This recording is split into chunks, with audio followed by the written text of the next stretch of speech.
y ya, pues nada, Bueno, yo muchísimas gracias, la verdad que para mí, en serio, que es que ver una librería, además a mí este tipo de librerías es que me gustan muchísimo, siempre hay una en mi barrio así de este tipo y es siempre donde compro los libros. Yo no compro en esos Eso sitios. está prohibido. Está prohibido para mí. Y entonces os lo agradezco muchísimo, para mí esto es un privilegio. Y como privilegio que es, pues lo he querido hacer más privilegiado todavía, que ya bastante privilegios tener aquí a la mejor empresaria del panorama nacional. Pero os he traído a, bueno, pues un guitarrista que es un portento, tiene premios por doquier y además es que es especialista en música barroca. Entonces, bueno, él toca cualquier partitura, cualquier cosa, es un músico extraordinario, pero su especialidad es la música barroca, estirpe de sangre, libelo de sangre. Estamos en el siglo de oro, el siglo XVII, pleno barroco, y entonces a mí me parecía muy bonito bueno, amenizar esta velada tan especial, que lo es para mí, pues con música de la época para que nos transporte, porque ya veréis que nos evoca verdaderamente la época que vamos a tratar. Así es que bueno, nos va a tocar 3 piezas y vamos a empezar con él. Él es Alex Pernas, lo tenéis en Instagram, Alex Pernas M por Muñoz, que es su mamá, la mamá del artista. Muy bien. Y si queréis oírle más, buscarles en su cuenta de Instagram, porque de verdad que es que merece la pena. Se ha llevado muchos premios y ahora está grabando su disco. Y va a salir en breve, ¿no? En febrero tenemos disco de Alex. Así es que bueno, pues nos va a tocar, estoy viendo ahí, unas españoletas, que es unos bailes, bueno, unas músicas típicas de la época. Sí. Alex, por favor.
Nuestro querido Alonso Alfonso Castro, ¿no? Esta era la música que escuchaba. Bueno, había dos tipos de música.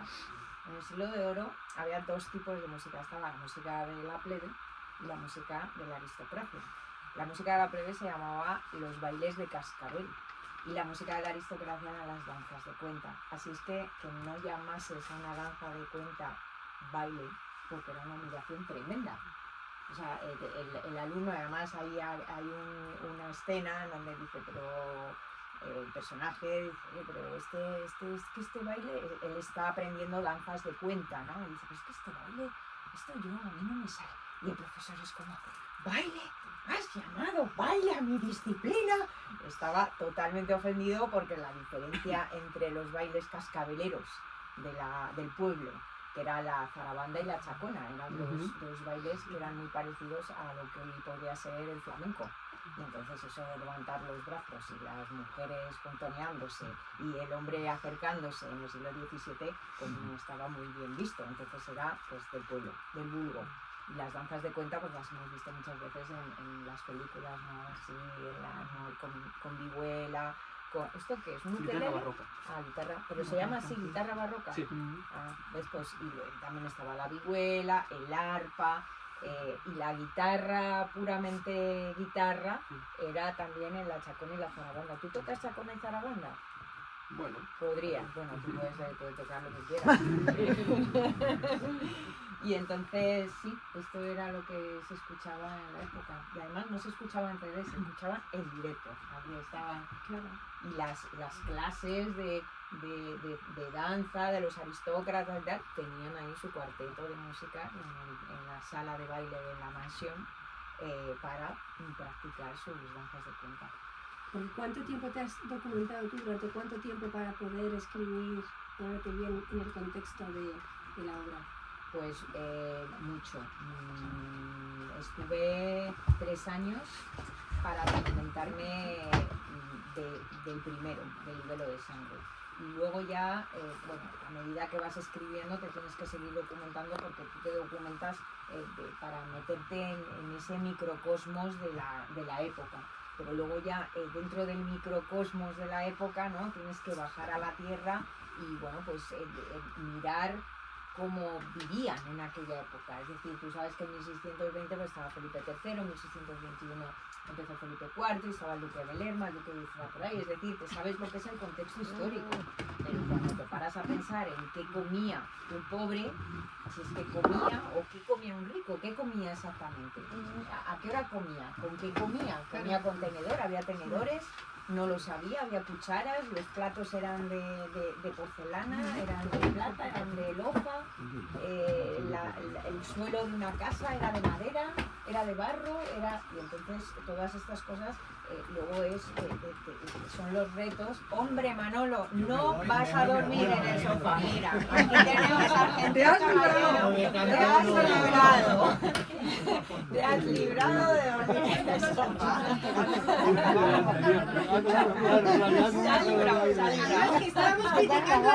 Estábamos criticando a los fríos. Sí, porque siempre llegáis tarde.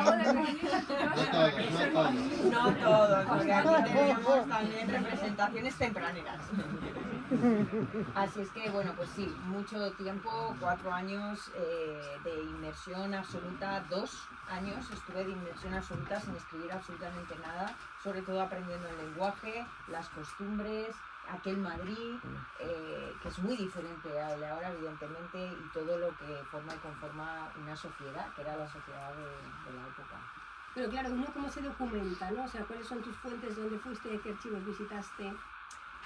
Para el tema de la Inquisición está todo en el Archivo Histórico Nacional, en la sección de Inquisición. Además es que están todos los autos de todas las sentencias, todos los procedimientos. La Inquisición española los transcribía de principio a fin y era la única Inquisición en Europa, que siempre hablan de la Inquisición española, que esto parece un matrimonio indisoluble, ¿no? Como si la Inquisición, solo hubiera habido Inquisición en España, como si la Inquisición la hubiéramos creado nosotros. La Inquisición se creó en el siglo XII, la creó un papa de Roma y la creó para exterminar a los cátaros, que eso sí que fue un genocidio, no lo que nos atribuyen a nosotros en otros lugares del mundo. Pero eso es otro cosa. Cantar. Eso es otro cantar. Pero el caso de la Inquisición española, que contra todo lo que la gente piensa, no es ni la más sangrienta ni la más inmisericorde de Europa, es la más, dentro de todo el contexto histórico, ya están empezando a haber expertos en la materia que están empezando a reconocer que no es verdad todo lo que se ha contado, y entonces yo lo que quería era exactamente irme a la verdad. Claro, yo empecé con todos los prejuicios con los que muchos estamos con respecto a la Inquisición, con todo lo que nos han contado, y mi sorpresa fue descubrir pues otra verdad, ¿no? Y entonces era la que yo quería plasmar, por eso en Libelo de Sangre hay un procedimiento inquisitorial tal cual ocurría, con toda su crudeza, porque era muy duro, pero no podemos juzgar la historia con los ojos de hoy, porque los principios, los valores, el contexto era completamente diferente. Entonces es todo el procedimiento sin caer en el morbo, sin esas cosas que aparecen muchas veces en la película, lo primero que hacen es torturarte y demás, estas cosas, no, pero sin tampoco templar, yo siempre digo sin caer en el morbo y sin templar lo torvo, es decir, sin caer en morbosidades que son inciertas, pero al mismo tiempo con toda la crudeza del procedimiento, que es lo que nos hace sumergirnos en la época y de verdad pues meternos en la máquina del tiempo e irnos a otro mundo en donde los contextos eran diferentes, los valores, los principios, y la vida desde luego tenía otro valor, ¿no? Claro, sin duda. Bueno, que esto, si alguien, como aquí hay mucho libeliano, sentíos tranquilos, o sea, libres de hacer preguntas, o sea, que esto, aquí, esto es un coloquio. Claro, estáis aquí con la autora, hay que aprovechar. A mí me gustaría saber en qué momento una abogada decide que quiere escribir, o sea, qué sentimiento te surge, cómo se sabe.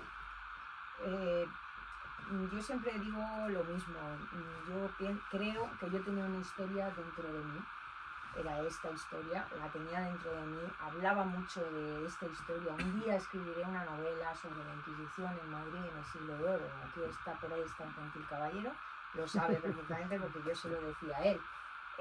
Un día escribiré una historia, Claro, ¿qué pasó? Esa historia estaba dentro de mí, yo la percibía, yo la notaba, y siempre digo lo mismo, yo estaba embarazada de esa historia. Y un día empezaron las contracciones.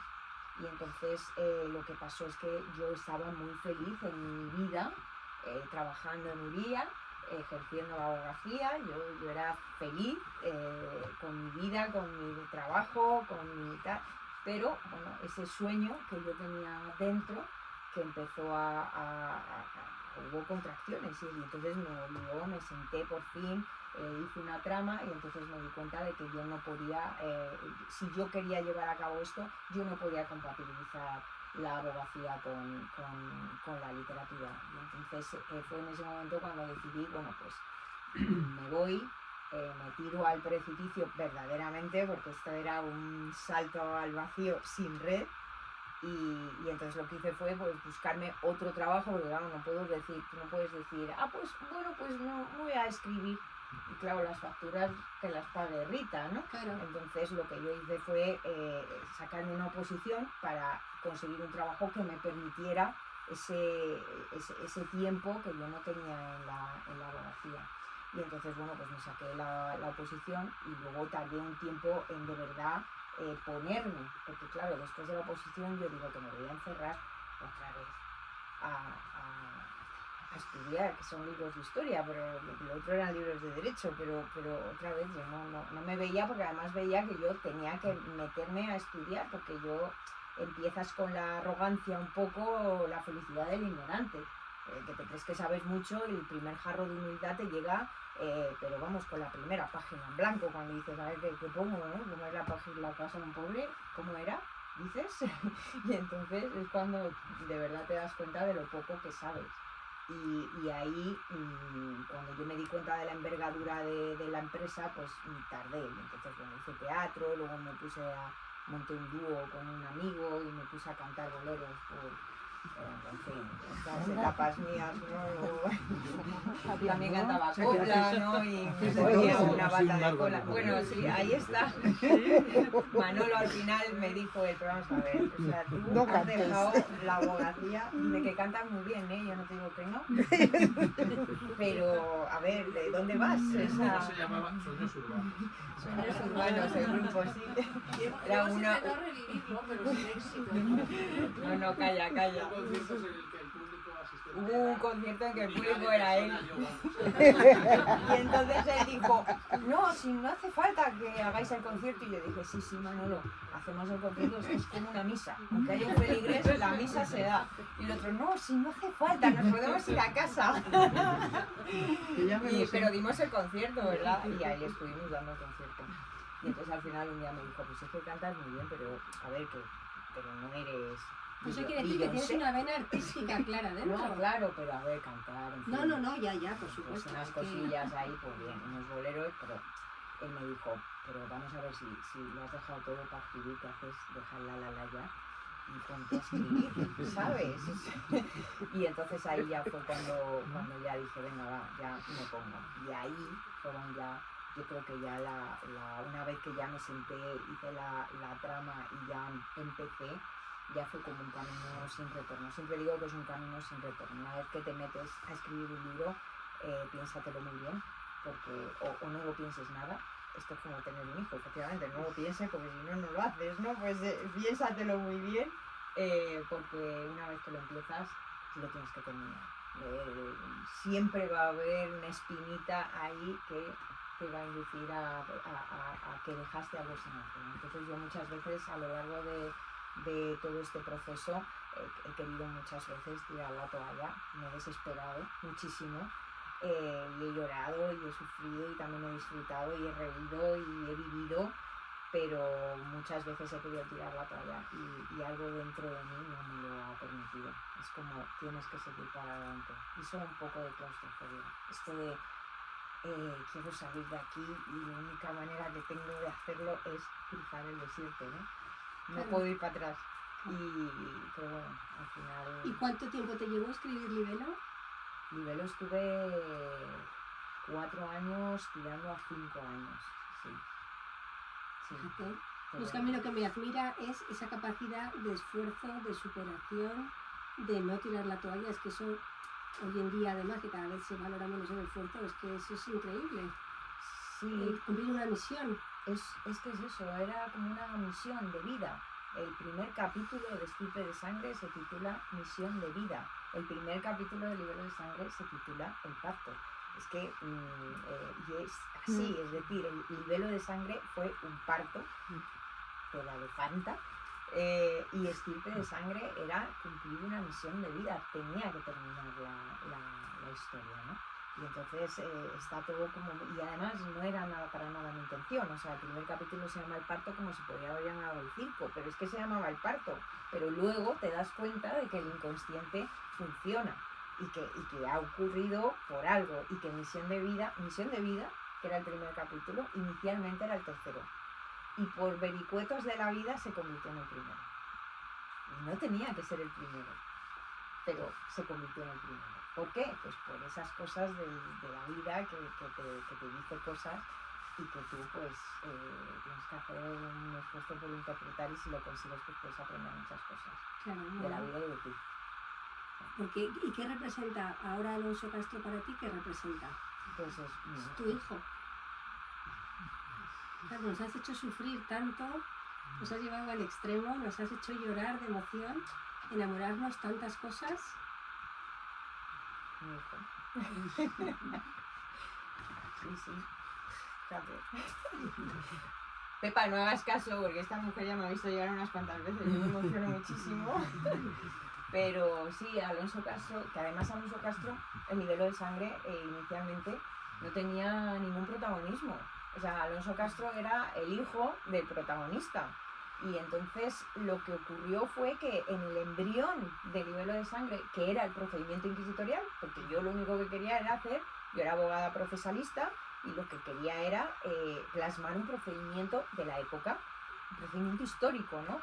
pero un procedimiento, porque la Inquisición era un tribunal, igual que el Supremo, igual que la Audiencia Nacional, igual que la Audiencia Provincial, era el tribunal de la Santa Inquisición, entonces hacía pleitos, y yo, que era abogada de pleito, pues yo quería, me llamaba la atención cómo hacer un pleito en el siglo de oro, y quién lo hacía, y quiénes eran los abogados, y cómo se tramitaba, y si había fiscal, si había acusación, si había testigos, cómo se hacía. Entonces, todo el embrión era el procedimiento, y entonces en un momento dado, al principio de la novela, cuando empieza a sucederse todo, Alonso desaparece en el capítulo 6 o 7, y entonces ya no volvía a aparecer hasta el final. Yo decía, bueno, y de repente yo me dije, digo, ¿y qué ha pasado con este chico? Este muchacho ¿dónde ha estado todo este tiempo? Y entonces fue cuando dije, le tengo que hacer algo a este para, no sé, involucrarle un poquito en la trama, pero un poquito, tampoco mucho. Bueno, pues un poquito, al final se ha convertido en el protagonista. Claro. Contra todo pronóstico, O sea que ahí ya vas viendo tú, conforme escribes Libelo, que en Libelo no vas a poder resolver todo lo que te está empezando a llegar. No, y cuando lo vi. ¿Dónde me he metido, no? ¿Dónde me he metido? Porque yo no tenía ninguna intención de hacer dos, O sea, yo esto iba a empezar y iba a terminar. Ahí es cuando yo experimenté eso que tantas veces había oído. Yo soy lectora devoradora de novela histórica de toda la vida, desde que tengo uso de razón. Siempre empecé con los egipcios, y luego ya seguí adelante y ya me planté en el siglo de oro y allí, pero yo soy lectora de novela histórica o escuchaba a muchos autores, a muchos escritores decir, no, es que en un momento dado a mí la historia me quita el timón y lo coge la historia y ya va sola, y yo tengo que seguirla. Es decir, al principio llevo yo el timón, pero pasados unos capitulillos ya la historia se apodera del timón y es ella la que te indica por dónde ir, la que te dice qué personajes, la que te dice este personaje no quítalo, o mátalo, o enamóralo, o, ¿sabes? Te lo dice y necesito un personaje por aquí, y tú piensas, ¿qué dices, por favor? Que tengo que crear un personaje. Que crear un personaje es muy complicado. O sea, crear un personaje es una persona con un pasado, con un presente, con un futuro, unas filias, unas fobias, un aspecto físico, unas características, una personalidad, un bagaje, una escuela o no escuela, una condición social. O sea, es que crear un personaje, aunque solo sea para que diga un comentario, tienes que crear un personaje. Y cuando la historia te pide un personaje, dices, venga, hombre, pero al final le haces caso, porque es que la historia es muy cabezona y no te deja en paz hasta que creas el personaje. Y de repente te dicen, no, es que esta es la solución a todos tus problemas de trama. Claro, pero luego, sin embargo, entiendo que en el proceso creativo habrá mucha rectificación, como has dicho antes, capítulos que echan para atrás. O sea, todo ese torbellino, ¿cómo funciona? ¿No? Porque claro, tú vas avanzando, necesitas avanzar en la historia, pero la parte que ya has escrito te va reclamando cambios. Porque claro, si cambias de atrás, pues se cambia hacia adelante. O sea, se me antoja. Sí, tienes que ir cambiando. A mí me ha pasado, vamos, yo es mi experiencia, yo no sé cuál es la experiencia de otros, pero a mí sí que me ha pasado que he tenido que regresar para eliminar capítulos enteros, quitar una parte de la trama. Alonso Castro empezó teniendo 8 años, o sea, con eso te lo digo todo. Juan de la Calle se llamaba Ramiro. O sea, te quiero decir, Beltrán Soto de Armendía era Miguel Soto de Armendía, pero como había otro Miguel Valcárcel por ahí, pues confundías, es que le puse Beltrán, es decir, y luego Alonso pasó a tener 9 años, y después 10, y después 11, y ya de los 11 le pasé a los 13. Y esto fue un ir y venir, porque yo decía, es que este es muy joven para... No, con 8 años no. Con 13 ya, además como es muy alto tal, pues con 13 ya, además un chaval de 13 años de la época no es un chaval de 13 años de ahora, vamos, un chaval de 13 años de la época, vamos, nos daba sopa de corona a más de uno de los de aquí presentes. Entonces sabían mucho de la vida, porque la vida en aquella época era mucho más dura, se moría mucho antes, así es que se vivía mucho más deprisa, y la gente con 13 años pues no estaba ya, muchos a los 15, Felipe IV estaba casado a los 10 años, ya le habían prometido estaba casado por poderes, o sea que se casaba muy pronto y todo transcurría mucho más rápido porque se moría antes, y entonces todo estaba mucho más condensado. Entonces con 13 años yo ya vi que bueno, pues que sí, que podía, pero con 8 no, por mucho que, bueno, aunque algunos 8 años de pícaros de la calle, en fin, que también, que tenían mucha vida, mucha calle y mucha cintura, o sea que sabían mucho. Pero sí, es un ir y venir constante de un capítulo para arriba, un capítulo para abajo, y ahora voy a cambiar esto y tienes que tener mucho cuidado porque se te puede olvidar y hay algunas cosas que luego en el capítulo primero tenía el pelo rizado, luego tiene el pelo liso, y este tipo de detalles que pueden parecer nimios, pero el lector los caza. Claro, seguro. El lector en general es gente, somos gente muy culta, pero es que el lector de novela histórica es gente que va al gazapo. A ver, que no pongas en boca de un personaje del siglo XII, no pongas la palabra sádico porque es que te lo van a decir. Es decir, en el siglo XII, perdona, pero sádico no puede decir sádico. Este señor no le puede llamar sádico a otro. En el siglo XII, no. Claro, no, está claro.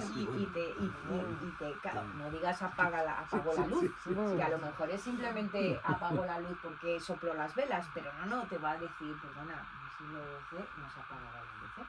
Entonces, este tipo de cosas tú tienes que tener mucho cuidado, es muy fácil meter la pata, es muy fácil hablar de kilómetros en el siglo XII, es muy fácil decir cosas que no se decían o decir un vale. Como en el siglo XIV nadie decía vale, decía amén, ya está, que así sea, pero vale, no. Entonces sí, y la trama, en mi caso, yo tenía mi trama hecha, pero se ha ido haciendo también. Es decir, yo tenía mi trama, pero mi trama inicial no tiene absolutamente nada que ver con el final, para empezar, porque yo no pensaba escribir 2 libros, o sea, esto empezaba y terminaba en uno. Y yo cuando ya empecé a ver que esto no terminaba, yo empecé a sudar, a ver cómo y pensaste, Manolo, tenemos que hablar. Manolo, ¿no? Tenemos que hablar, tenemos un problema, Manolo. Houston. Bueno, inicialmente, esa es otra, es que inicialmente no eran 3, eran una tetralogía, allá es nada. Yo, pues nada, vamos a hacer. ¿Te puedo hacer una pregunta? Sí, claro. ¿No tuviste un conflicto aquí de intereses? ¿No pensaste matar a otros personajes para quedarte en uno? Cuando te diste cuenta de que había posibilidad de 2, dijiste, a ver, esto es una locura. Sí. ¿Dónde voy a embarcar? Vamos a reformular el 1, que ya lo he reformulado 7 veces, y me quedo en 1. Hay un conflicto interno, porque son tus esfuerzos, tu dedicación, lo que te espera, la incertidumbre, millones de cosas. Y decir, mira, no, olvídate, o sea, déjate, yo vuelvo a controlar esto.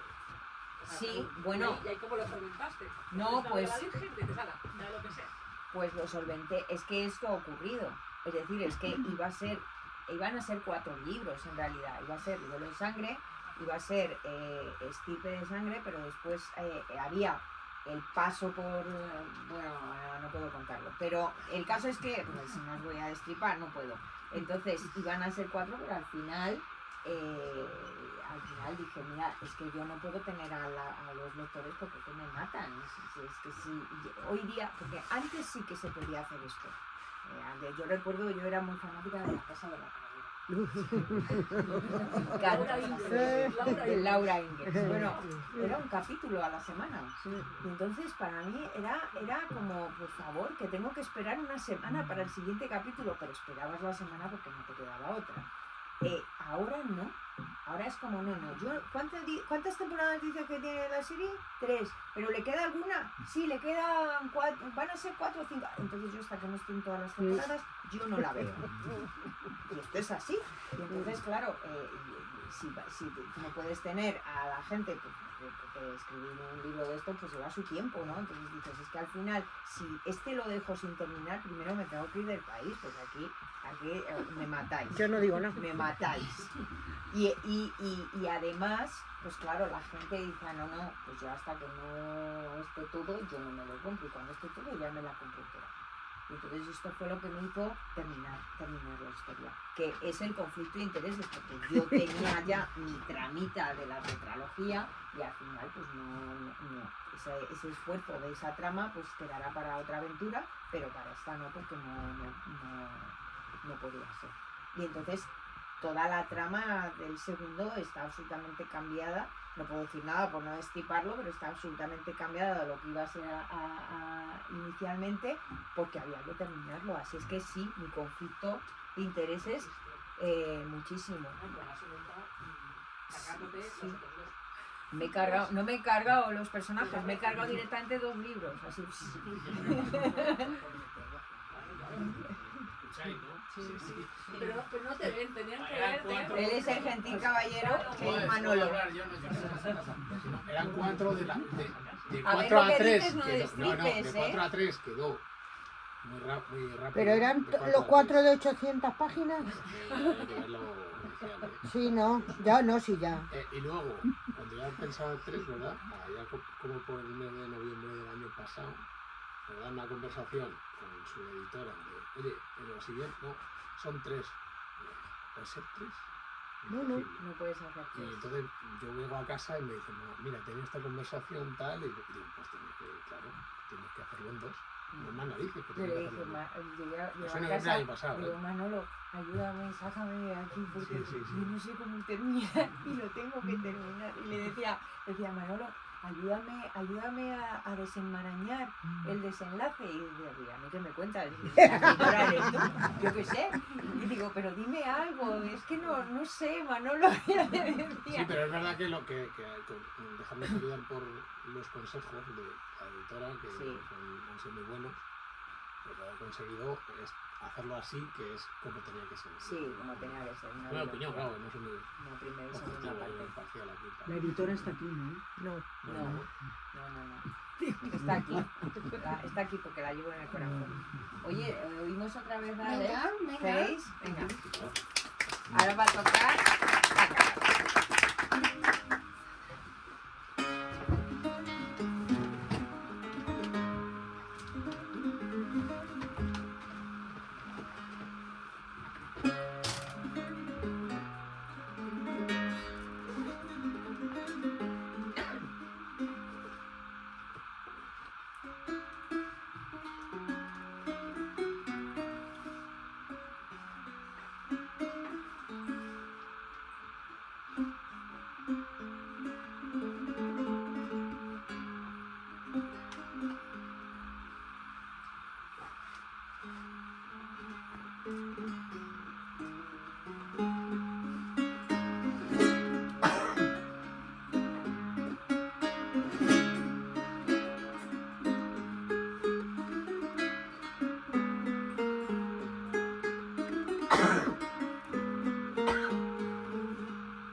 Oliveliano por aquí, Oliveliano. Feliz Navidad a todos. Feliz Muchas Navidad. gracias por venir.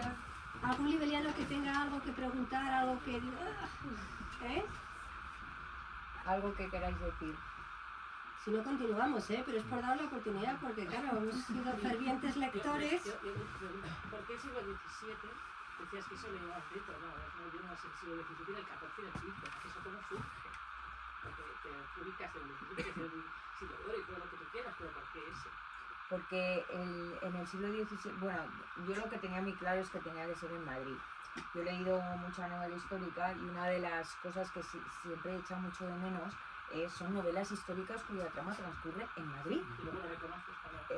Claro, porque sí que hay, no te digo que no haya, pero hay muchas más en Barcelona, en Sevilla, en Valladolid, en Cuenca, es decir, hay muchas, y yo decía, pero ¿por qué si Madrid era sede de corte y encima es que en esta época, en el siglo de oro, estaban todos por aquí, además pululando por estas calles, Cervantes, Góngora, Lope de Vega, Quevedo, Velázquez, estaban todos aquí, era lo que es hoy, ¿no? Un lugar donde mucha gente venían a buscar cumplir un sueño, persiguiendo un sueño, persiguiendo una vida mejor, ¿no? El Madrid de aquella época estaba lleno de gente que no era de Madrid, como hoy. Y entonces a mí me llamaba mucho la atención y además es que esa época es la época probablemente más brillante y más aparente de Madrid, ¿no? Pleno barroco, era todo apariencia, todo brillo y detrás de ese brillo una enorme negrura, ¿no? Y ese contraste a mí me llamaba muchísimo la atención. Y por eso yo lo tenía bastante claro, ¿no? Que era el final de Felipe III y comienzo de Felipe IV, porque esa intersección fue también muy voluptuosa para Madrid. Hubo asesinatos que convulsionaron la ciudad entera. El conde de Villamediana lo mataron en medio de la calle Mayor, que es que eso era, claro, nosotros no nos hacemos una idea, pero es que en aquella época es como si aquí, yo qué sé, pues matan, no sé, ¿a quién te puedo decir? Pues No digas nombres, a uno, imaginaos, alguien muy importante socialmente, ¿no? Al Duque de Alba, por ejemplo, pobrecito, que no le vamos a decir, pero que de repente va por la calle Mayor y llegó uno y le metió un estoque en el pecho y lo mató en plena rúa.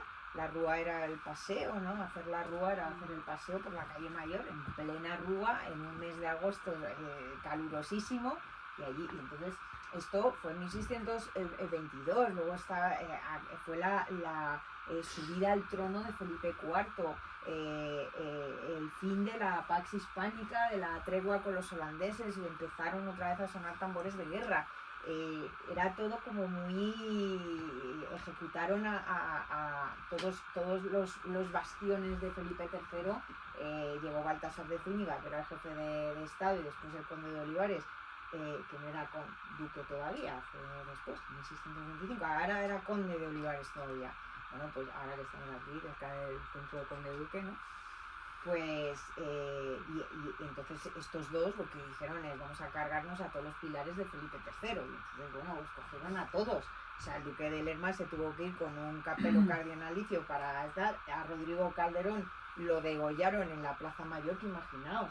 Es como si bueno, no vamos a decir nombres, pero imaginaos, cada uno que se imagine a un Rodrigo Calderón, que era el primer ministro, junto con el duque de Lerma de Felipe III, pues ponedle un nombre. Y a uno de estos cogen y le cortan el cuello en plena Plaza Mayor, te quiero decir. O sea, que fueron sucesos muy convulsos, muy apasionantes, y todos tuvieron lugar aquí en Madrid. A mí, de hecho, eso es una cosa que me ha encantado desde Libelo, lo que he aprendido, yo que soy aquí vecina de Conde Duque, lo que he aprendido del barranco de Leganitos, aprendes muchísimo y te traslada, y te sale a la calle de La Palma, ya existía, o sea, claro, que uno se cree que todo, ¿no? Bueno, claro, es que aquí en la calle de La Palma está la mansión de los Valcárcel, efectivamente, al ladito, efectivamente, entonces sí, a mí eso me ha encantado. Sí, bueno, es que era una manera, a ver, tanto en Libelo como en Estirpe, uno de los personajes protagonistas es Madrid. Todo transcurre con Madrid como escenario de fondo, ¿no? Y el Libelo de Sangre transcurre íntegramente en Madrid. Estirpe de Sangre nos salimos un poco fuera, pero casi toda la trama está también en Madrid. Yo soy madrileña de Arganzuela. Entonces, madrileña de alma y corazón, gata total. Y bueno, total no, porque mi madre es de Murcia, pero lo que te digo es que aquí los gatos somos pocos, ¿no? Pero son pocos. Pero bueno, yo le quería hacer un homenaje a mi ciudad. Pues se lo haces con creces, Y entonces yo aprendí mucho sobre Madrid, sobre la historia, estudiando para documentarme, o sea, todo el tema de las calles. Y claro, yo tuve que discriminar mucho porque me daban ganas de ponerlo todo, porque además es que ibas de una cosa a otra y te leías una cosa y entonces esa cosa te llevaba a otra, y cosas interesantísimas, ¿no?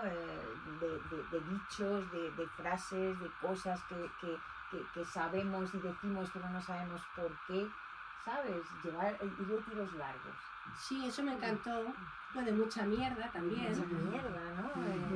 Sí, es que se aprende mucho. O sea, y todo esto, la mujer en casa con la pata quebrada, estas cosas que están aquí y se explican, ¿no?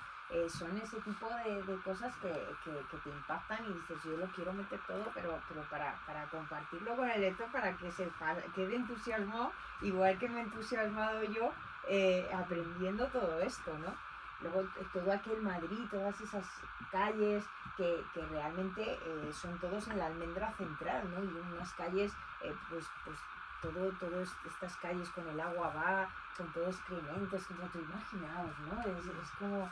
Y hay un sector de Madrid, esta parte que está por la Plaza de la Villa, por detrás, la calle del Codo, la calle del Rollo, todas estas calles, que es que hoy día, tú te vas ahora mismo en un día de tormenta a las 9 de la noche de un mes de diciembre, bueno, diciembre no, que está petado de gente, pero te vas de febrero, que no hay nadie, y te vas ahí y cruzas y recorres la calle del por aquí mismamente, si es que esto es Madrid total, por aquí estaba el Convento de las Maravillas en su momento, que también sale en Libelo de Sangre, ¿no? La calle de La Palma, toda esta parte, tú te vas por estas callejuelas hoy día y es que te cierras los ojos y te transportas allí. Lo único que pasa es que hay luz, pero si no hay luz y por cualquier causa se ha ido la luz, te das cuenta de que tampoco ha cambiado tanto, ¿no? Seguimos teniendo una serie de edificios, una serie de cosas que es que se mantiene la esencia. Luego te vas al Paseo de la Castellana y no. Claro. Pero por aquí mantienes la esencia de aquel Madrid, ¿no? Ese Madrid de antes que es que enamora, que huele, aunque oliera mal, pero es el aroma de la historia, ¿no? Y aquí, en esta ciudad, hay historia en cada rincón, es una cosa apasionante y eso era lo que quería transmitir. Pues lo has transmitido a fabulosamente, los vamos. madrileños y a los que no lo son. Y ahí, perdona Sandra, ¿te costó más el documentarte y el profundizar en lo que es Madrid entonces y escribirlo? ¿O en meterte en la psicología de los personajes y pensar como ellos? O sea, porque las dos cosas parecen bastante difíciles. Sí, hablar como ellos. Sí, me ¿O las costó dos son más. iguales de complicadas? Pues yo creo que las dos cosas son igual de complicadas. Para mí, más que aprender de Madrid, documentarme de Madrid, lo que me costó fue documentarme de la vida de Madrid. O sea, Madrid, pues bueno, pues la calle, esto se llama así, eso se llama... Pero realmente meterme en la psicología no de los personajes, sino de la vida de Madrid. Así, cómo galanteaba un hombre a una mujer, ¿no? Cómo recibía una mujer un requiebro, cómo se trataban en la iglesia, cuando se iba a la iglesia, las mujeres paseaban por la calle o eso no podían hacerlo. Es decir, todo este tipo de cosas de la cotidianidad de una sociedad, eso a mí me costó muchísimo porque ahí ya tienes que ir a tratados muy específicos. Yo me leí una tesis sobre el calzado. Una tesis sobre el calzado. Sí, porque ahora tú te levantas, te pones unos vaqueros, una camiseta y te vas a la calle, pero es que en aquella época era una parafernalia tremenda. Entonces, no solamente el calzado era un lío tremendo. Había tantos tipos de calzado, bueno, como ahora realmente, ¿no? Porque ahora hay chanclas, ahora hay los sneakers, ¿no? Las botas, los botines, las botas de caña alta, pero claro, nos parece muy normal, pero en aquella época, pues claro, estaban los zapatos de Paul Levy, los chapines, las zapatillas, que los chapines solamente las podían utilizar las mujeres prometidas o casadas, porque si no era una sinvergonzonería. Entonces las doncellas tenían que usar zapatillas, con lo cual cuando una mujer aparecía en chapines y no estaba casada, era como la manera de decirle al público masculino que podía galantearla. Si no, no. Entonces, o sea, la ropa ahora mismo no pasa nada, ¿no? No tiene ningún significado, pero en aquella época tenía mucho significado. Las prostitutas tenían que ir marcadas, se las llamaba las damas de medio manto, porque las damas honestas iban tapadas de arriba abajo, pero con un manto de arriba abajo, y a ellas les gustaba, porque claro, eso de ir tapadas, que no se te viera la cara, pues te permitía escaparte a placer. Sin que nadie te reconociera, y había muchas veces muchos hombres se plantaban un manto y entonces pues se iban a cometer fechorías fingiéndose castas doncellas, y el problema venía cuando venía un Don Juan creyendo que había una Venus debajo del manto, empezaba a requebrarla y el otro o se tragaba el requiebro o sacaba la espada y entonces se descubría el pastel. Entonces esto también pasaba. Las damas de medio manto estaban obligadas a llevar el manto por la cintura. Entonces tú veías a una mujer con un manto por la cintura y ya sabías que era prostituta. Entonces el hecho de un abogado podía llevar la capa hasta el suelo, pero quien no era letrado no podía llevar la capa de abogado, tenía que llevar el ferreruelo, que era la capa que iba a medio cuerpo. Y los altos de la administración de justicia llevaban la garnacha. La garnacha es el antecedente de la actual toga, que era, al principio fue Felipe II que dijo: todos vosotros los de la alta administración, mis funcionarios, vais de negro y con garnacha. Y entonces al principio fue una imposición de ropa, pero después se convirtió en un auténtico privilegio, porque salvo jueces, fiscales, oidores, altos funcionarios de la administración de justicia, nadie más podía llevar la garnacha. Entonces tú veías a uno con garnacha, pues como ahora cuando ves a ¿quién puede llevar la toga? Pues el abogado en las los jueces, los fiscales, es un símbolo de poder, ¿no? Y entonces todo tenía, la manera de vestir tenía mucha importancia, y eso me lo he tenido que estudiar porque no era tan fácil. El tratamiento, ¿a quién llamas de tú? ¿A quién llamas de vos? ¿A quién de su ilustrísima, su excelencia? Porque su ilustrísima era al marqués, su excelencia era el duque. Es decir, que cada uno tenía a quién llamabas de vuesa merced, de su reverencia, de su tal, y que no llamaras a alguien que se merecía o creía merecer el vuesa merced, no le llamases de vos, porque te retaba a duelo, porque era una humillación tremenda. Entonces los puntos de protocolo eran algo muy importante, y que ahí no puedes patinar, es decir, no puedes, porque entonces te saca. Es como, a mí por lo menos, yo veo una novela del siglo XII y me habla de kilómetros y me saca, ya la hemos fastidiado, me ha sacado. Y entonces hay que tener mucho cuidado en ese sentido. Y luego meterse en la psicología de los personajes, pues es más fácil en unos que otros. Es decir, meterse en la psicología de un tipo que está violando a una mujer, pues es muy complicado. ¿Cómo lo hice yo? Pues metiéndome en la psicología de la mujer mientras las están violando. Entonces es lo que siente la mujer. Y gracias a Dios no he pasado por eso, y bueno, pues te lo imaginas, pero es más fácil para mí meterme en la psicología de la mujer que del hombre, ¿no? Pero también me he tenido que meter en la psicología del hombre cuando hace barrabasadas, ¿no? O de una mujer, porque hay mujeres y hombres malos, en escrito y en libelo, en los dos, ¿no? Entonces, muchas veces es complicado y es preocupante, porque en estos dos libros hay personajes muy malos. Y yo no me inspiro a nadie. Claro, es muy preocupante, claro, porque hay personajes muy malos, y yo pienso, y cuando me preguntan a veces, ¿en quién te has inspirado? Pues nadie. entonces han salido de ti y yo, Mi lado oscuro. Yo quería preguntarte, Sandra, acerca de esto, que me da mucha curiosidad, cómo te preparas tú y cómo afrontas para describir y escribir con tanto lujo de detalle ese tipo de partes de la trama que al lector le haces realmente sufrir. Me imagino que tú sufrirás también, Sí, o sí. cómo lo llevas eso. sí, no, yo he pensado muchas veces que voy a ver en el infierno porque he matado a placer. Y además es que, os voy a dar un titular, ¿no? Me siento más cómoda matando que enamorando. Eso es verdad. Uy, uy, uy. O sea, es que me siento... Manolo, que se han desconocido, No, porque a ver, Libelo es una A novela... ver, otro spoiler. Y las primeras versiones bueno, de sí. algunas escenas, Porque él me las... No vais a llegar a ese nivel De matar. Ahí, en Libelo de Sangre, hay una violación, ¿vale? Las primeras escenas de Libelo de Sangre tiene exactamente 157 versiones, o sea, porque yo era versión número 1, clic, clic, clic, clic, clic, tenía tanto miedo de que se me borrara el archivo, que primero tengo como, lo meto en 6 discos duros diferentes, entonces mi procedimiento de archivar dura 3 horas, y luego hago versiones, por si acaso se me corrompe un archivo, pues tengo el anterior, y entonces total, 157 versiones. La violación de las primeras versiones, bueno, decía, esto no lo puedes poner sangre. Digo, pero a ver, esto es pornográfico. Digo, no, hombre, pero si es una vez que no sangra, ¿no? Muy ¿Tú violento, quieres muy que se te sádico. recuerde a ti por esto? Me decía. Digo, pues no sé, se me va a recordar por algo, porque yo en aquel momento no tenía ninguna pretensión ni ambición. Yo estaba escribiendo, decía, Manolo, fíjate, y claro, yo creo que él me miraba como, pero esta mujer, ¿con quién me he casado, por Dios? Porque era como, pero esto es una sádica, por favor. ¿Esta qué cosas escribe?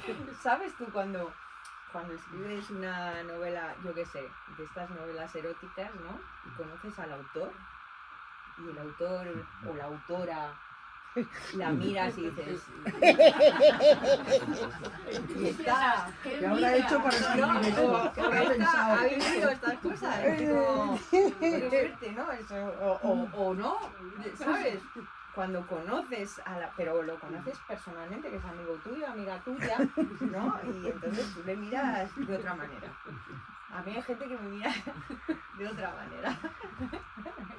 No, bueno, y a través de tus libros hemos descubierto el gran amor de Manolo, por ejemplo, en los personajes. Sí. O sea que hay mucho de autobiográfico Sí. ahí, Sí, que aunque uno se desnuda también de alguna desnudas. forma. Sí, te desnudas, aunque me resulte más fácil matar, porque nos vamos a enamorar, insisto, pero en Estirpe de Sangre es, sobre todo Estirpe de Sangre, es muy autobiográfico, hay una historia de amor y esa historia de amor es muy, muy autobiográfica, muy de nosotros, tiene muchos detalles, hay una palabra que se repite mucho que es siempre, en esa historia de amor entre los dos personajes y está aquí, él siempre está aquí en esta alianza. El personaje le dice, algún día voy a poner ese siempre en una alianza, ¿no? Pues aquí está, ¿no? Siempre, y la fecha de la boda, que ellos se casan el 15 de noviembre como nosotros, o sea que tiene muchos datos muy, muy autobiográficos y es mi manera de honrar, que por cierto, había ahí la primera dedicatoria que yo le hice a Manolo, que es mi gentil caballero, porque en Libelo de Sangre, en la otra historia de amor, ¿no? Pues ella le llama a él mi gentil caballero y aquí también, ¿no? Entonces él es mi gentil caballero y él me decía, oye, pero ¿va a haber agradecimientos en Estirpe? Y digo, pues no va a haber agradecimiento, pues no me cabe, es muy gordo y no puede haber agradecimiento. Y dice, pero hombre, en Libelo hubo agradecimiento. Digo, pues ya, pues que más bonito te puedo poner, que ya no te puedo poner una cosa más bonita que el Libelo, o sea, que no te puedo poner nada más bonito que lo que ya te puse. Así es que no hay agradecimiento. Y digo, además, el Libelo, la primera página tiene un acróstico dedicado a él. ¿Vale? Un acróstico es la primera letra de cada verso Es una poesía y la primera letra de cada verso hace una palabra. Bueno, esa palabra era Manolo. Y él no se enteró. Manolo, no lo viste. No lo pilló. Entonces, Y claro, querías más, y querías más, Manolo. ¿Cuánta gente de aquí sabe lo que es un acróstico antes de que Sandra lo haga? os voy a leer. ¡Qué bueno! Pues bueno, se va a dormir en el sofá. Os voy a leer la poesía, porque es que es una poesía preciosísima, Manolo, que es que no te la mereces. Mira. Miel escancias sobre mis desvelos, miel N.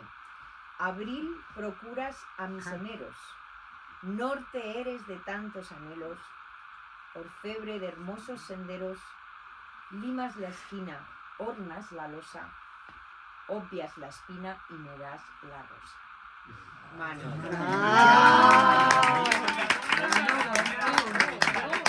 Para ti, Manolo, mi faro y mi luz. ¿Qué más quieres? Bueno, luego es que al final hay un agradecimiento que es para leerlo. Hemos llegado, No, hemos pero llegado. espérate que no lea la gente. Ese Claro. motivo, no lo voy a leer. Pero claro, él me dijo, oye, ¿y ya no hay más? Y digo, pues ya, ¿qué más quieres que sea? Pues había más, Manolo, había más. Y entonces él no lo sabía y estaba todo tal, pero luego le puso otro agradecimiento, ¿verdad? Sí. Súper bonito. Totalmente. Se quejara. Y para Manolo eso. Entonces que después uno dice, ¿alguien me los escribirá o me los escribes tú, Sandra? Yo yo en la pared. Es que son preciosos. ¿no? Bueno, pero eso, maravilloso ese el mérito es suyo, porque él es el que inspira ese sentimiento. El mérito es suyo, no mío. Yo simplemente lo saco. Él es el que lo inspira, él lo fabrica. Es mucho más bonito cuando tú te han cumplido. Es más bonito pensar en que has inspirado a esa persona para que te haga ese cumplido Sin duda. que en el cumplido en sí. Entonces es más bonito pensar que si alguien te llama guapa, por ejemplo, bueno, ahora ya no se puede, pero si alguien te llama guapa, ¿no? Es más bonito Totalmente. pensar que alguien piensa que lo eres que el término en sí. Bueno, pues esos sentimientos que aparecen aquí, mi único mérito es plasmarlos en el papel de una manera determinada, pero eso lo inspira a él. Y Sandra, libelo de sangre, estirpe de sangre y después. Pues después, pues yo creo que no se llamará de sangre. Yo creo que tú estás muy a gusto en lo de Estoy sangre. sanguinaria. Sí. Pero ojo, que de sangre no es, bueno, libelo de sangre, a ver, libelo de sangre, no sé si sabéis, ¿no? Son las querellas que acusaban a los judíos de secuestrar a niños cristianos y torturarlos, y esto era un libelo de sangre. ¿Por qué? Porque eran acusaciones falsas. Estirpe de sangre, todo esto ha coincidido un poco porque los dos libros son un canto a los lazos de sangre, ¿no? A la familia. Al final todo lo que hace Alonso, que es mucho, lo hace por sus padres, y todo lo que le pasa a Alonso, que no es poco, todo gira en torno a los lazos de sangre, ¿no? Y es una manera un poco de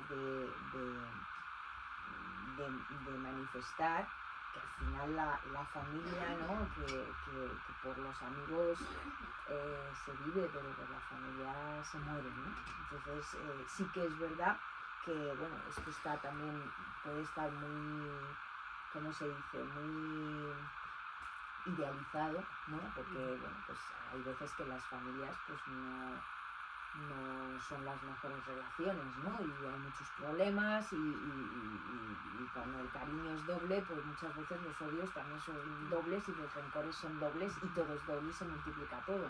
Pero lo cierto es que la familia, si todo va bien y se consiguen superar las cosas y los rencores y los problemas y tal, la familia sí que puede ser un puntal importante, ¿no? para la vida de los seres humanos, ¿no? Y es una, digamos, una bonita esponja de nuestro cariño, ¿no? Nadie, no sé, el amor de una madre por un hijo, el amor de unos abuelos por sus nietos, ¿no? El amor de un hijo por sus padres cuando no ha pasado cosas trágicas que han rasgado esos lazos de sangre, son amores muy bonitos, ¿no? Muy genuinos, muy del alma. Y de hecho aquí en Estirpe de Sangre hay mucho de eso, ¿no? Y además hay melodías del alma, ¿no? Recuerdos del alma, esas cosas de cómo huele una madre que no se te olvida, ¿sabes? Y que tú crees que se te ha olvidado, pero un día te viene un eflurio y dices, ostras, ¿no? ¿Cómo olía a tu abuela, no? Yo me acuerdo, mi abuela llevaba un perfume de rosas que era espantoso, pero yo para mí era como mi abuela, ¿sabes? Yo que me iba los sábados por la noche a dormir a su casa, ¿no? Y me encantaba, porque claro, era el sábado noche, era como poner las películas de los rombos. Y claro, en mi casa a mí no me dejaban verla, pero mi abuela sí, lo vi la lejana andaluza. Eso era pornográfico. Eso sí que era pornográfico.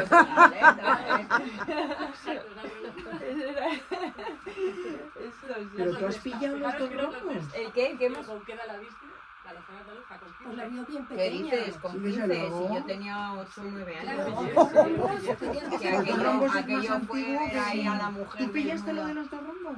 Hombre, claro, pues yo tengo 52 años, yo soy de la quinta a los 70, yo ya soy del turrón de chocolate Suchar y las muñecas de famosas edición al portal. Y del almendro. Porque tú eres Sandra. tú eres del 72, Sí. yo también, ya sabes que somos de la quinta de Pedro Sánchez, no voy a decir Y nada, de Leticia Ortiz. y de Leticia Ortiz. Fíjate tú. Sandra, que no me has contestado la pregunta. El que, pero ¿qué más preguntas? No, efectivamente, Ah, política. sí, ¿Por dónde van tus que caminos? el tercer, pues no sé, ¿por dónde van mis caminos? ¿Cómo que Pero no? nos has no, dejado huérfanos, no, algo hay- habrá, Sí, algo sí, habrá. algo hay. Esperanza. Hay esperanza. No, bueno, esperanza. Hay. Ay, bien. Hay. Es que yo te veo escribiendo novela negra, ¿eh? Y hay. Y hay en el siglo ¡Ay, ay! Hay. y hay ¡Ay, en el ay! siglo Ay. XVII, ¿te vas a quedar en el barroco siglo de No. oro o no? No, me voy. Te vas del barroco. Me Tienes voy que vas. de ir. Barroco y de Madrid. Ah, sí. Me voy. Y Sí. Qué esa bueno. inversión, eso es una inversión otra vez en tu mismo análisis histórico. ¿Vas a invertir lo mismo en ese otro sitio? Pues, Posiblemente. pues es posible, sí. O sea, ¿tus 4 años? No, No, porque uno no. ya tiene su técnica. A ver, yo cuando empecé, yo tenía la felicidad del ignorante, pero no tenía ni idea de dónde me estaba metiendo, menos mal, porque si no esto no existe. O sea, yo tenía la felicidad del ignorante total, de decir, ay, yo voy a escribir aquí unos librillos y ya está, porque yo escribía, yo siempre he escrito, ¿no? Pero esto ya se volvió serio.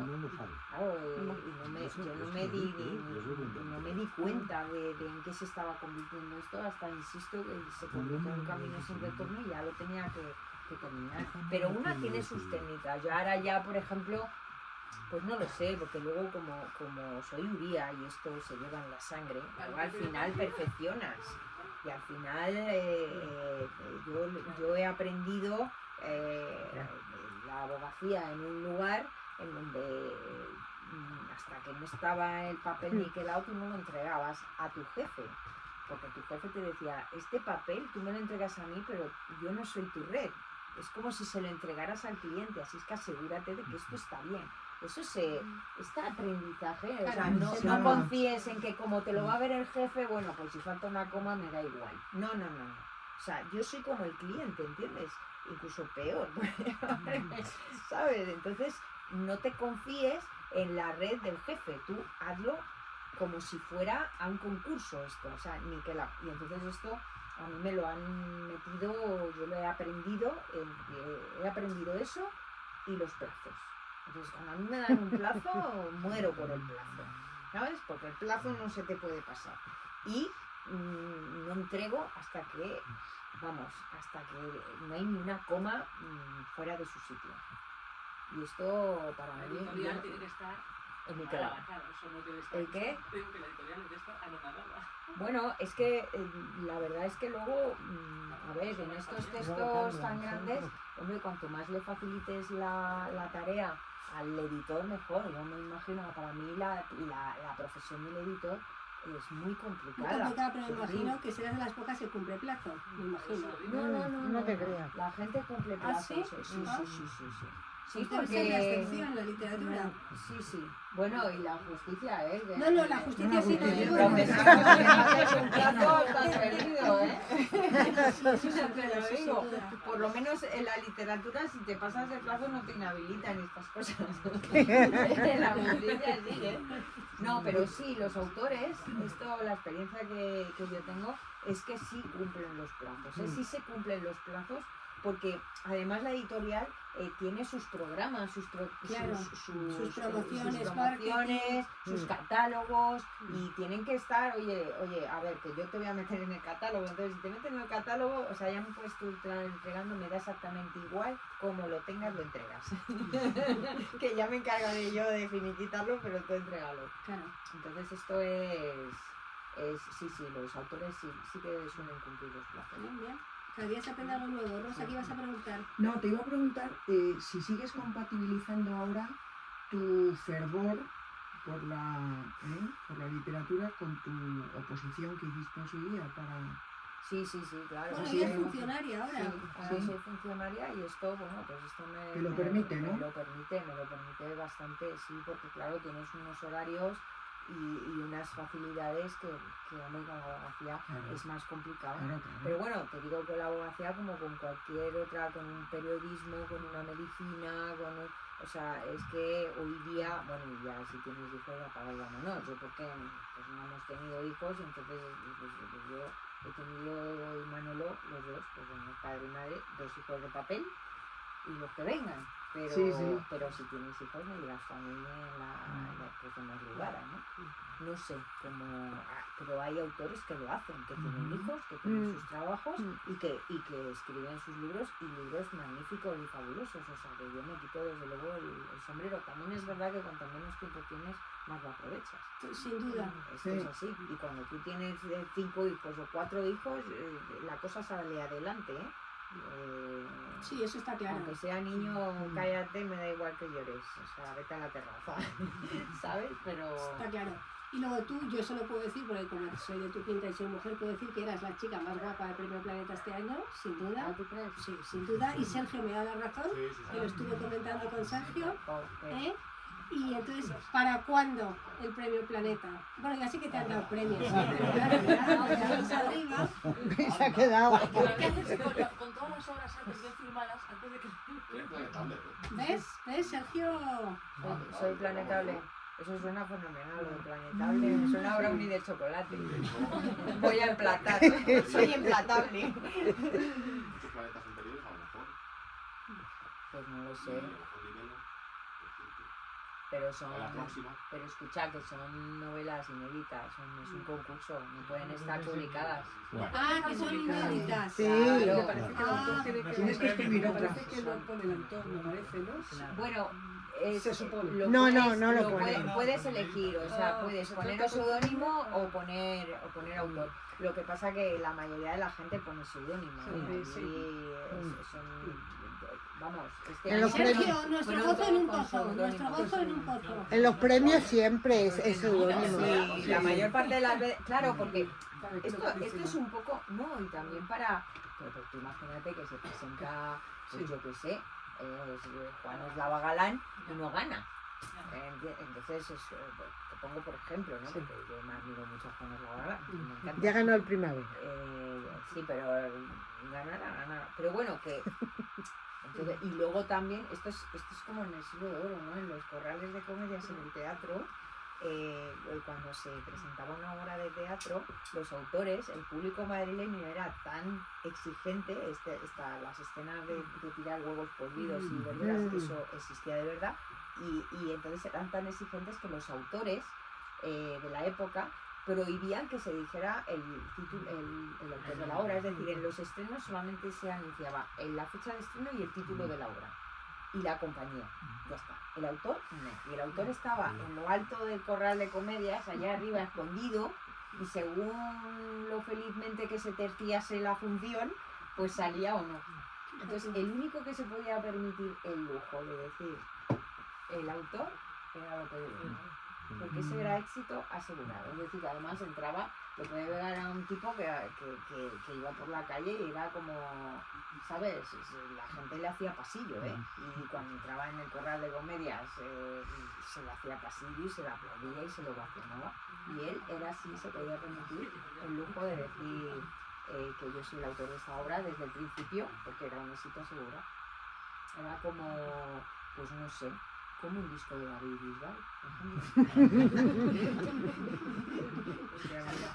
pregunta que te has hecho hace muchos años y es Pues será que no hemos hablado tú y yo. Pues eso. No, pero que, o sea, saber, aparte de que uno lea o deje de leer mucho, saber escribir no necesariamente está vinculado a leer mucho. Pues hay cursos, hay formación, es decir, todos los recursos que tú empleas, yo por mucho que lea no me sale.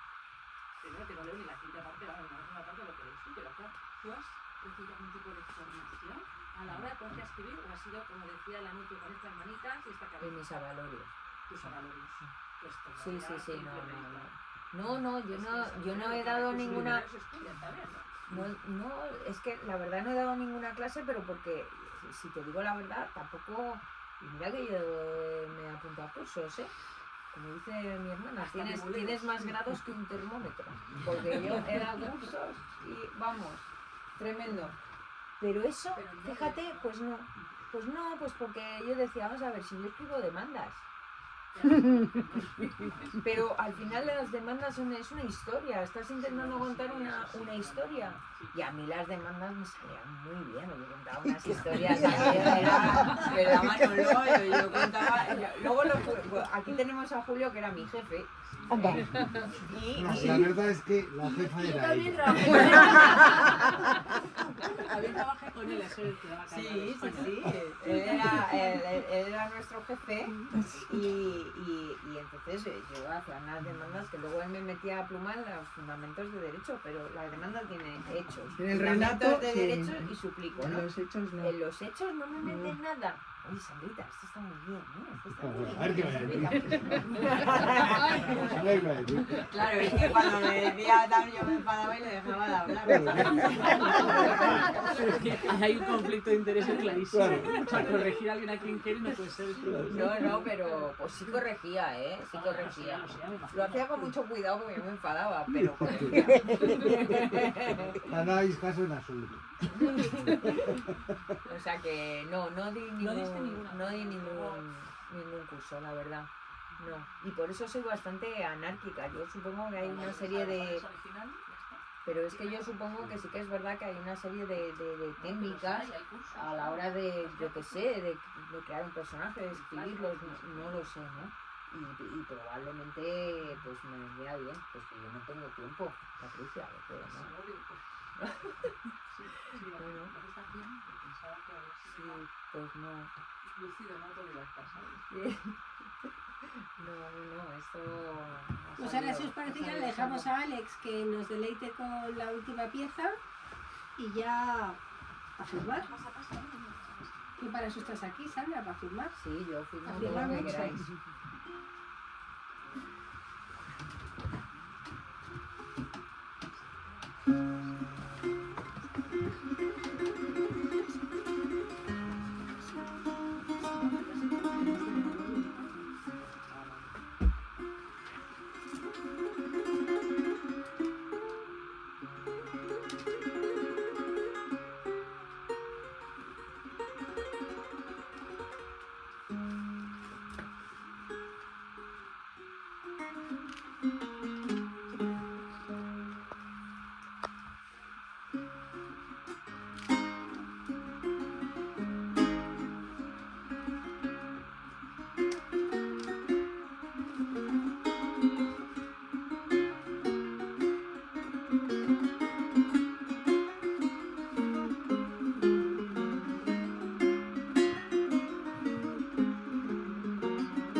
gracias a nuestra gratísima autora que tanto nos inspiras y a Muchísimas quien tanto gracias a admiramos. todos Y nos vosotros. deleitas.